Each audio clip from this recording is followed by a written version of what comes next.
আসসালামু আলাইকুম এভরিওয়ান। আজকে একদম শুরুর দিকে কিছু গল্প করব আর ক্যান্ডেল ডিমোল্ড করব। আমি একটা ইউনিভার্সিটিতে পার্ট টাইম টিচার ছিলাম, বাট তাও আমার মনে হতো I should do something of my own. আমার কাছে মনে হলো আমি কোনো বিজনেস করব। আর যেহেতু আমি ক্রাফটিং পছন্দ করতাম, so I collected all the raw materials all by মাই সেলফ। ওগুলো কালেক্ট করে I start doing this. So এটা যখন স্টার্ট করলাম, হঠাৎ করে আমার টিকটকের প্রথম দিকের কয়েকটা ভিডিও, মানে একদম ফার্স্ট দিককার ভিডিও, মানে এগুলো ভাইরাল হয়ে গেল।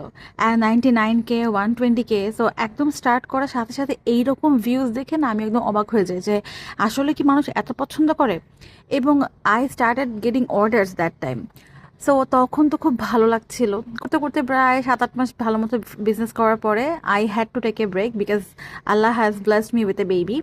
তো যার কারণে প্রায় 8-9 মাস একটা ব্রেক নেই। কিন্তু ব্রেক নেওয়ার পর মনে হলো আই শুড রিস্টার্ট। আমি আসলে ক্যান্ডেল বানাতে পছন্দ করি, কমিউনিকেশন করতে পছন্দ করি।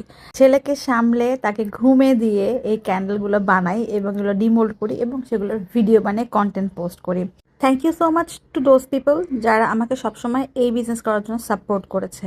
সো আজকে কিন্তু অনেকগুলো ক্যান্ডেল ডিমোল্ড করতে করতে সুন্দর করে গল্প করলাম আপনাদের সাথে। আর এই ক্যান্ডেলগুলো অর্ডার করতে কিন্তু দ্রুত দ্রুত আমাদেরকে ইনবক্স করে ফেলবেন। আর হ্যাঁ, এখন কিন্তু ক্যান্ডেলের সাথে জিপসাম প্রোডাক্টও আমি বানিয়ে থাকি। আল্লাহ হাফেজ।